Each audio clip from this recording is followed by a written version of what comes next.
आप लोग। दोस्तों, पैरों तले जमीन खिसका देने वाली एक खबर सामने आई है, जहां हमें लगता था कि टूल किट एकमात्र एक प्रदर्शन है, एक छोटा सा एक हाथ में एक ऐसा सबूत आया है जिससे पूरा किसान आंदोलन का पर्दाफाश हो सकता है। लेकिन यहाँ पे किसान आंदोलन में सिर्फ और सिर्फ किसान को बलि का बकरा बनाया नहीं जा रहा है, सिर्फ किसानों को टारगेट नहीं की जा रही है, क्योंकि आपने जिस तरीके से देखा कनाडा के जो खालिस्तानी फंडिंग जहां से होती है, उस पूरा ग्रुप जो फंडिंग करता है, उन्होंने साफ साफ उनकी वीडियो वायरल हो रही है, जो खुल के कह रहे हैं जो किसान आंदोलन खत्म हो जाए, ये किसान आंदोलन रहे ना रहे, लेकिन ये बैटल खत्म नहीं होनी चाहिए। वो किस बैटल की बात कर रहे हैं, क्या इस बात को आप समझ सकते हैं? तो आइए मैं लेकर चलती हूं आपको उन शब्दों पे, उस पॉइंट पे जो कि टूल किट में ग्रेटा के द्वारा पोस्ट किए गए थे। दोस्तों, अगर आपने देखा होगा, आज अर्नब गोस्वामी जी का एक लाइव सेशन आया था कंगना रनौत के साथ। उस सेशन में भी कंगना रनौत ने इस पोस्ट के बारे में, इस ट्वीट के बारे में जिक्र की थी, जिसमें कि एक पॉइंट है, उसमें मेंशन किया गया है, खालिस्तानियों द्वारा स्पेशली जोर लगाई गई है कि इस बार किसान आंदोलन का मेन मुद्दा कहीं दूर दूर तक किसान नहीं है, लेकिन उसमें जो बाहरी ताकतों को अंतर्राष्ट्रीय लेवल पे जो निर्देश दी जा रही है, जो फंडिंग की जा रही है, उनका जो मेन मोटिव बताया जा रहा है कि उनको ध्यान देना है योगा और चाय। योगा और चाय को खत्म करना है, नास्ताबूद करना है, हमेशा के लिए मिटा देना है भारत से। तो क्या आपको लगता है कि हमारे भारत की संस्कृति योगा और चाय की बात हो रही है? भारत में से योगा और चाय को खत्म करने का मतलब हम इतना समझ लें कि क्या भारत की संस्कृति को ठेस पहुंचाने का एक मंसूबा बनाया जा रहा है?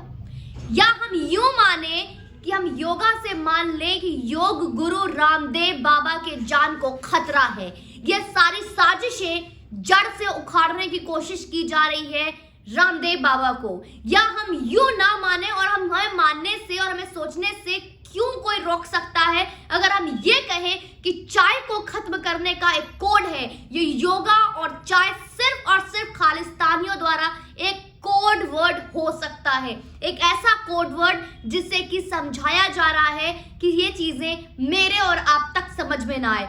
हम तक तो ये पहुंचती ही नहीं, वो तो ग्रेटा की मेहरबानी थी जो हम तक पहुंच पाई। लेकिन क्या हम ये मान लें कि चाय के कोड वर्ड का मतलब है चाय वाला माननीय प्रधानमंत्री नरेंद्र मोदी?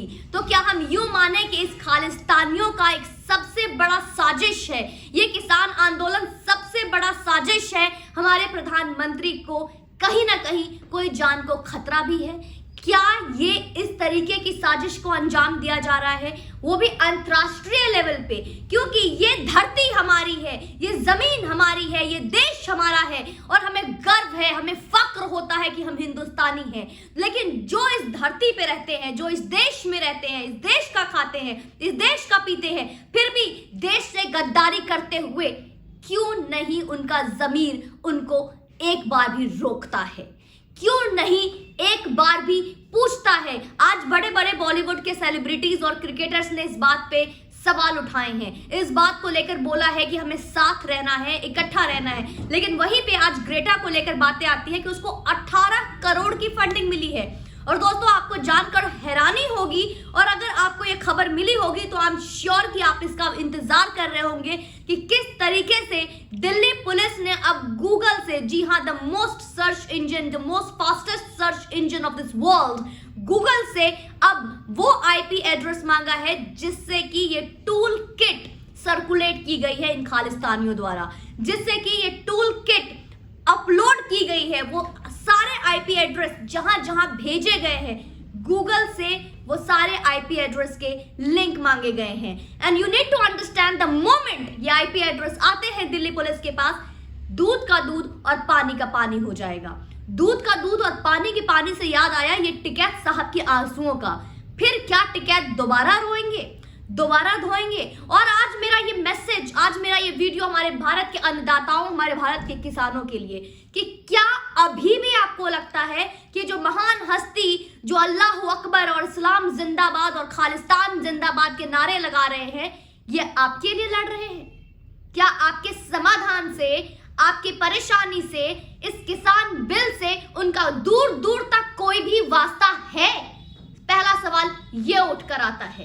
किसान बिल में जो 3 बिल पास हुई है, उस बिल का कहीं दूर दूर तक क्या कोई जिक्र है? तीसरा सवाल, कल फिर से चक्का जाम करने की बात हो रही है, दिल्ली को दहलाने की बात हो रही है, दिल्ली को धमकाया जा रहा है, दिल्ली को दहलाया जा रहा है, दिल्ली वासियों पे एक बार फिर से आक्रमण की बात हो रही है, तो हमारे माननीय मुख्यमंत्री केजरीवाल चुप क्यों हैं? अगला सवाल मैं पूछना चाहूंगी आज उन लोगों से जो कि किसान बिल का समर्थन करते नहीं थकते। ये किसान बिल आज सारे विपक्षी, ये कांग्रेस जितने भी है जो बोलते हैं कि हम किसान के साथ हैं, किसान जिस बहाव में बढ़ेगा हम किसान के साथ बहेंगे, जो ये हमारे राहुल गांधी बाबा कहते हैं कि जो सरहद पे लड़ रहा जवान और ये जो किसान करते हुए में कोई फर्क नहीं है, जवान रहे ना रहे किसान रहना चाहिए, लेकिन ये भूल गए कि जय किसान के नारे के साथ साथ जय जवान भी आता है। जय जवान फिर जय किसान, और वो किसान जो 3 महीने से वहां बैठे हुए हैं, लेकिन वो किसान नहीं, वो स्वघोषित किसान है, क्योंकि 3 महीने से अगर कोई अपनी जमीन, अपनी खेत खलिहान छोड़कर, क्या आपको लगता है कि कोई किसान 3 महीने से बॉर्डर पे बैठा रहेगा? जी नहीं, ऐसा तो संभव ही नहीं है ना दोस्तों। तो दोस्तों, जहां तक मैंने आपको बात बताई गूगल की, जहां बात बताई मैंने आपको ग्रेटा की, तो इस ग्रेटा थनबर्ग की जो सिर्फ और सिर्फ 18 वर्ष की है, रिहाना के बारे में पता चला कि उनको 18 करोड़ की फंडिंग उन्हें भी हुई है। ये वो रिहाना है जो लगभग देखा जाए तो लगभग 5 से 6 साल तक इनका कोई म्यूजिक शो नहीं आ रहा था, कोई पॉप सॉन्ग नहीं आ रहा था, जिसको कि भारत में लगभग से लगभग 1.5 से 2% लोग जानते थे। लेकिन आज के टाइम में जितने भी लोग किसान आंदोलन की तरफ थोड़ा सा भी इंटरेस्टेड है, उन्हें पता चल गया कि रिहाना क्या है, रिहाना कौन है, और उनको चाहिए थी सिर्फ और सिर्फ पॉपुलैरिटी। क्या रिहाना के एक ट्वीट कर देने से 18 करोड़ से उनका काम बन गया? तो रिहाना को आज सवाल पूछती हूँ, इस रिहाना से सवाल पूछती हूँ, इस ग्रेटा से मैं सवाल पूछती हूँ, उस समाज सेविका मिया खलीफा से, जब इससे पहले कैपिटल हिल में उनके देश के राष्ट्र फ्लैग की जब बेइज्जती हुई थी, अपमान हुआ था, तब कहां बूटियां हिला रही थी अपना? कहां थे आप? रिहाना को उस वक्त फिक्र क्यों नहीं हुई थी जब उनका देश और ये पूरा विश्व पेंडेमिक के वक्त जूझ रहा था कई महीनों तक, और मैं यूं कहूं कि पूरा 2020 कोविड के पेंडेमिक में जूझ रहा था, तब क्यों नहीं रिहाना ने बोला कि हमें कोविड पेंडेमिक पे चर्चा करना चाहिए? फिर उस वक्त ग्रेटा क्या कर रही थी? उस वक्त ये ग्रेटा क्यों नहीं आई बोलने how dare you to ask such question? Where were she? क्या हमें क्वेश्चन नहीं पूछना चाहिए?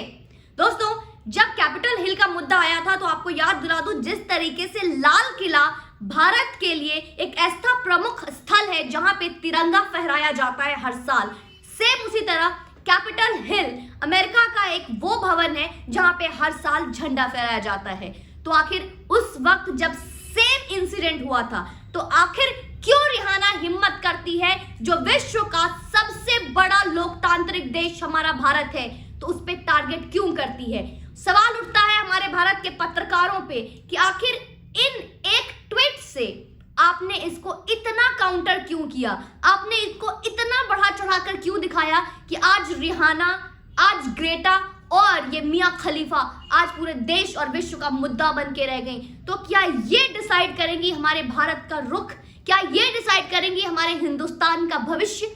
और इससे पहले भी एक सबसे बड़ा न्यूज आता है दोस्तों, आपने देखा होगा कि हमारे बहुत ही महान, बहुत बड़े राष्ट्रभक्त है एक, जो अलग बात है, जिनको अपने राष्ट्र में आए वर्षों हो गए। एक ऐसा राष्ट्रभक्त जो अलग बात है कि अपने राष्ट्रगान को कब उन्होंने आखिरी बार गाया होगा वो उन्हें याद नहीं होगा। एक ऐसा राष्ट्रभक्त जो अपनी मातृभूमि पे कब आया होगा आखिरी बार वो उन्हें याद नहीं होगा। जी हाँ, मैं बात कर रही हूँ ध्रुव राठी की। ध्रुव राठी जो बात करते हैं कि एक मुद्दा और पूरे सरकार को हिला के रख देती है।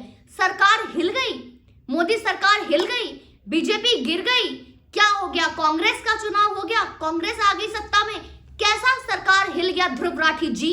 क्या आप हमें बताने का कष्ट करेंगे? एक नचनिया और एक जो बिना शरीर के कपड़े, बिना वस्त्र पहन के जो धंधा करती है, वो हमारा सरकार हिलाएगी, वो हमारे भारत और हमारे लोकतंत्र और ये ध्रुव राठी आप इस तरीके का मैसेज पहुंचा के लोगों को क्या साबित करना चाहते हैं? दोस्तों, इस पर आपका क्या कहना है, आपका क्या सुझाव है, कमेंट सेक्शन में मुझे जरूर बताइएगा। मैं आपका इंतजार करूंगी। वीडियो पसंद आए तो लाइक करें, शेयर करें और चैनल को सब्सक्राइब करें। जय हिंद, वंदे मातरम।